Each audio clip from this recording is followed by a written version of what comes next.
এই জগৎটা ভালো মানুষের জন্য নয়। আর ভালো কথা এই জগতে কোনো মানুষই হয় না, যেহেতু জগৎটাই প্রতারকদের জগৎ। ভদ্রবেশে কুকুর প্রতারণা করে থাকে। আর কুকুর যদি ভদ্রলোক হয়, সে কুকুর মানুষের আমানত রক্ষা করতে পারে না, যেহেতু কুকুরের নজর পায়খানার দিকে। এই জন্য বলেছি এই জগতে ভালো কথা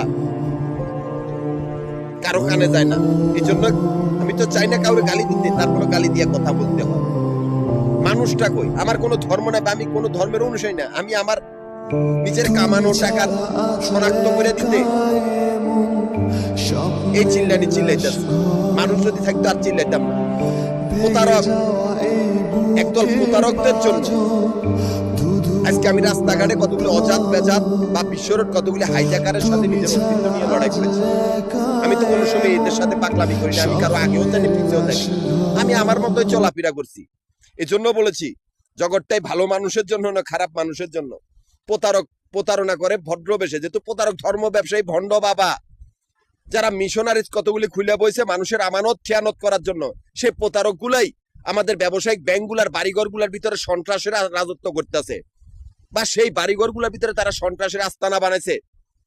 আমাদের ব্যবসায়িক ব্যাংকগুলার বাড়িঘরগুলোর ভিতরে এই সেই ভণ্ড বাবাগুলা, যারা দয়াল বাবা, সেই কুত্তা বাবা, এই কুত্তা বাবাগুলাই আমাদের ব্যবসায়িক ব্যাংকগুলার বাড়িঘরগুলোর ভিতরে বানাইছে সন্ত্রাসের আস্তানা, বা হাইজাকার আস্তানা, বা অজ্ঞান পার্টির আস্তানা, বা নিকৃষ্ট জঙ্গি সংগঠন আস্তানা, বা নিকৃষ্ট ডাকাত দল আস্তানা। সেই কুকুরগুলারই আমি অস্তিত্ব আর রাখি নাই। আমি 0 পয়েন্টে তাদেরকে বন্দী করেছি। একটাই গোষ্ঠীর অল উপজাতির ডিফেন্সের আমি আমানত দিয়েছি, যেহেতু আমার ব্যাংকের বাইরের ব্যবসা। ওরা ব্যাংকের ভিতরে আর আমি ব্যাংকের বাইরে। আমরা ভবগুরের দল। তাই ঢাকা, গাজীপুর, নারায়ণগঞ্জ 3টা জেলা সমিতির প্রধান। এই 3টা জেলা সমিতির অফিস মিরপুর, নবাবপুর, মতিঝিল। এই 3টা জায়গার ভিতরে আমাদের আবাসিক বাড়িঘর বা হোটেলের ব্যবসা হিসাব করা হয়। এখান থেকে আমার অ্যাকাউন্ট চলতেছে।